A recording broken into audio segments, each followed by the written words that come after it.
Assalamualaikum warahmatullahi wabarakatuh. Kami dari Kamar Bima akan mempresentasikan cara proses pengurusan jenazah. Dimulai dari pengurusan jenazah yang baru meninggal. Silakan. Nah, di sini saya akan mengurus jenazah yang baru meninggal. Ketika meninggalnya dia itu normal, nah maka langkah pertama yang harus dilakukan adalah meletakkannya di atas tanah. Kenapa? Karena kalau di atas tanah lebih baik. Kalau kita dekat dengan tanah, dia akan lebih membusuk. Nah, di sini langkah pertama yang harus dilakukan menutup matanya sambil membaca Bismillahirrahmanirrahim. Nah, misalkan kalau masih belum bisa ditutup. Nah, langkah keduanya kita siram dengan air hangat, dikompres dengan air hangat, lalu dibacakan Bismillahirrahmanirrahim. Nah, kalau tetap tidak bisa, maka tangan dan kedua jempol ini ditarik secara bersamaan, maka otomatis insya Allah matanya bisa tertutup. Nah, langkah kedua yang dilakukan adalah menaruh tangan mayit di atas, di kiri, di bawah, dan di atas. Nah, kemudian, ya guys ya, kemudian kita kenali bagian mulut mayit agar mulut mayit tidak menganga dan kaku. Nah, langkah selanjutnya, misalkan kalau ini mayit normal, kalau misalkan mayit itu tidak normal, misalkan kayak gini, meninggalnya ternyata sudah kaku duluan. Nah, otomatis kita harus merendahkannya. Dengan cara apa? Dengan cara disirami dengan air juga. Terus kita rendahkan persendian-persendiannya, pada air kita rendahkan, lalu kita kembali ke tujuan pertama dari mata dan seterusnya. Nah, setelah itu kita buka baju mayit. Nah, kita buka baju mayit. Nah, kalau misalkan membuka ini susah, kita boleh menguntingnya atau merobeknya, tapi atas izin ahli waris. Nah, selanjutnya baru kita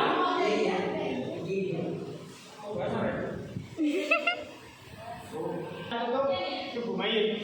Nah, seperti ini karena ini sudah telanjang. Tapi tidak boleh menggunakan kain putih ya. Boleh menggunakan kain ini atau jarit-jarit. Yang penting menutupi. Tidak boleh kain putih. Kalau putih nanti auratnya transparan. Nah, selanjutnya kita taruh sesuatu dengan berat 2,5 ounce agar kulit mayit ini tidak kembung dan bisa mengeluarkan angin mayit. Nah, setelah ini baru kita lakukan bahwasanya mayit ini memiliki hutang atau tidak agar prosesnya bisa tidak terbuka.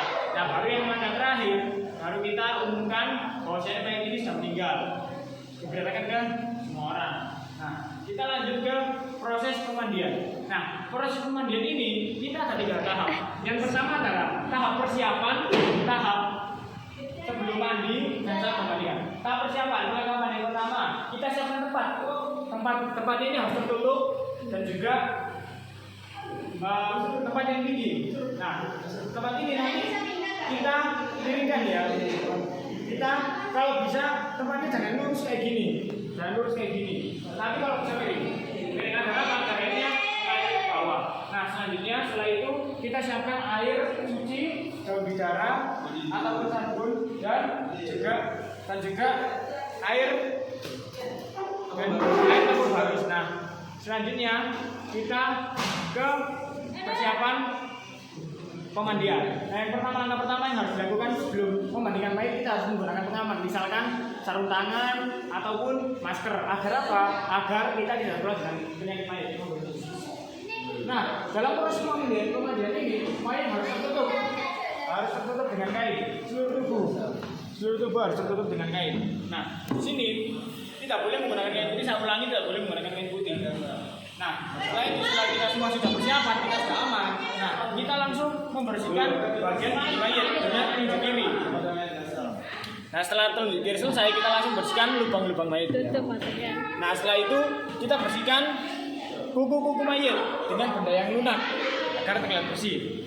Nah, setelah itu baru kita keluarkan kotoran-kotoran mayit dengan cara menaikkan gini. Nah, kalau kita mau menekan perut bagian kanan, kaki kiri diangkat. Nah, kalau kita mau menekan perut kiri, kaki kanan yang diangkat agar semua kotoran bersih. Nah, setelah ini pasti sudah ya semua. Nah, ketika sudah semua, baru kita bersihkan najis-najisnya. Kita bersihkan dengan air. Kita bersihkan dulu najis-najisnya semua, kemudian sekarang kita gosok. Nah, baru setelah ini bersih, baru kita ke proses pemandian. Nah, dalam proses pemandian ini kita harus lihat dulu. Saya niat memandikan mayit ini lillah ta'ala. Baru kita siram dengan air yang suci. pertama disiram dengan air suci, ketika sudah netral semua, baru kita sampui mayat ini. Nah, ketika dalam proses penyamuan, kalau misalkan ada rambut yang rontok kita harus mengumpulkannya. Karena kenapa? Karena ini bagian dari mayat, sehingga harus dikubur juga. Nah, setelah sampo selesai, baru kita air dengan sabun. Nah, cara menggosoknya kita gosok dari sebelah kanan dulu. Nah, gosok. Nah, baru sebelah kiri. Nah, kita gosok. Nah, lalu kita membersihkan alat vital, dan dalam proses pembersihan alat vital ini harus menggunakan sarung tangan dan juga wajib menggunakan tangan kiri. Kalau kita tapi dilarang kayaknya membersihkan. Nah, setelah itu baru kita siram lagi dengan air netral. Semua jadi baru kita air dengan daun bidara biar wangi. Dan langkah terakhir belum. Ini masih setelah ini sudah selesai. Oke, sudah suci. Baru kita memudukkan mayat ini mulai dari muka. Nah, wudhunya ini seperti biasa, cara mewudhukan orang biasa seperti orang hidup. Namun untuk pemwudhuan muka ini khusus. Jadi seperti ini. Nah, nanti kepala mayat kita miringkan seperti ini. Nah, kita miringkan, lalu kita wudhukan. Lalu kita niati juga nama itu doa lil hadal mayyiti lillahi. Nah, ini khusus muka. Nah, setelah itu kita selesai, sudah otomatis mayat sudah suci, mayat sudah disucikan. Nah, yang terakhir kita siram dengan air dengan kapur baru. Tujuannya agar apa? Agar mayat bisa awet, pengantin mayat. Nah, sebenarnya dalam proses ini berbeda-beda pendapat, tapi yang paling penting intinya adalah disiram dengan air suci, diwangikan dengan air daun bidara, dan yang terakhir itu pengawetan dengan air kapur. Oke, kita lanjut ke proses pengkafanan. 5 tali dan 5 jari menggunakan mayat di sini. Nah, kain pertama ditaruh tengah, kain kedua di sebelah kanan mayat, kain ketiga di sini. Nah, sebelum kita mengkafani mayat, kita kasih pewangian dulu. Jadi pewangian dulu, baru kita meletakkan mayatnya di sini. Oke, mayat sudah diletakkan. Nah, tutup wajib tertutup ya. Wajib tertutup. Nah, setelah itu kita baru mengikat bagian lain, mulai dari kepala, tangan, kaki, dan jempol. Nah, setelah itu baru kita menutup semua lubang dengan kapas, lubang mata, hidung, mulut, telinga, dan lain-lain. Nah, baru kita menutup lubang alat vital. Mana itu?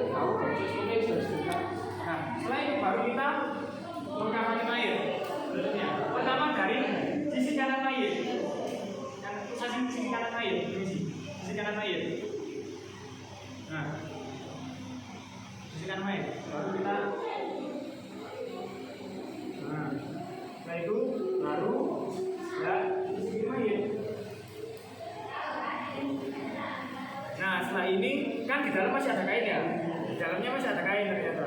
Baru kita ambil dulu kainnya.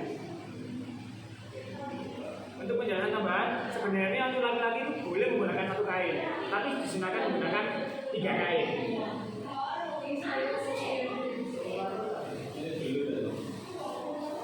Oke, sudah selesai. Nah, baru kita tutup dengan kain terakhir.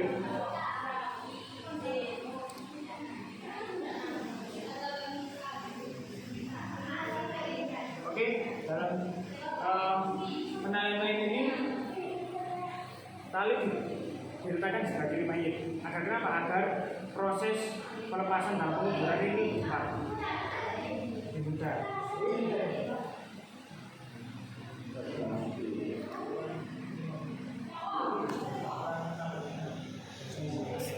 Oke, pengkafanan mayat sudah selesai.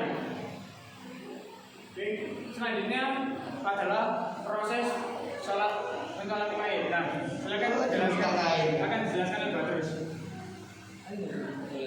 Kan di sini kan? Astagfirullah. Nah, terus itu nggak apa-apa dong. nggak biasa. Kalau caranya nggak bisa begini. Jadi selain itu tidak ada lain, tidak ada yang namanya ruku, tidak dan yang lain-lain. Seperti contoh. Pertama takbir dibagi dengannya. Allah sholli ala hadzal sayyidi arba takbirati pertujuh ayat lillahi ta'ala. Setelah takbir pertama membaca suratul Fatihah sampai selesai. Takbir kedua Allah Akbar. Ibrahim. Selesai. Takbir ketiga Allahu Akbar, membaca bacaan Allahu Akbar warahmuhu wa'afihi wa'afu. Allah takbir depan Allahu Akbar, membaca Allahumma la tahrimna ajrahu wa la tahrimna ba'dahu waghfir lana wa lahu. Dan salam. Assalamualaikum warahmatullahi wabarakatuh. Assalamualaikum warahmatullahi wabarakatuh. Selesai. Nah, itu kita baru mengubur mayat. Nah, dalam menguburan mayat ini ada makamnya ada dua jenis, ada al-lahdu, ada syahdu. Kalau al-lahdu itu yang stylenya ada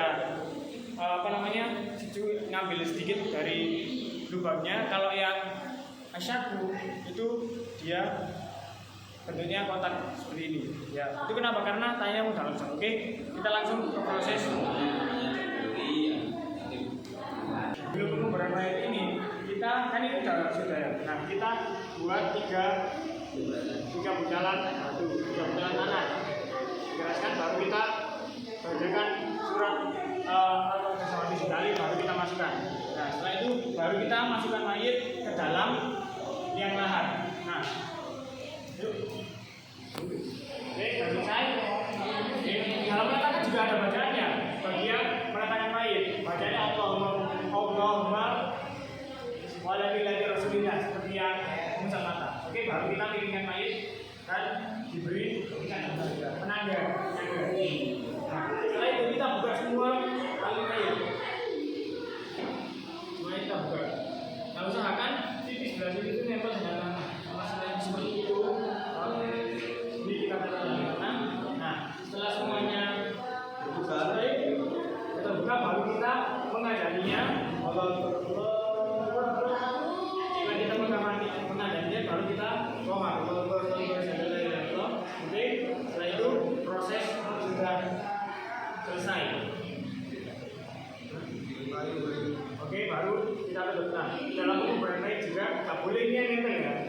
Nggak boleh menempelkan wajah mayat ke depan dinding tanah. Tidak boleh. Oke. Nah, ini sudah selesai, baru kita tutup. Sebelumnya baru kita kubur. Setelah kita kubur, nah disunahkan setelah tanah kan tinggi, disunahkan meletakkan kayu yang atau ranting yang masih basah atau disiram dengan air wewangian atau dijamur dengan bunga, kecuali air kelapa atau air segar, jadi nggak boleh karena nanti itu mubazir. Nah, setelah itu baru kita talqin. Oke, sekian. Wassalamualaikum warahmatullahi wabarakatuh.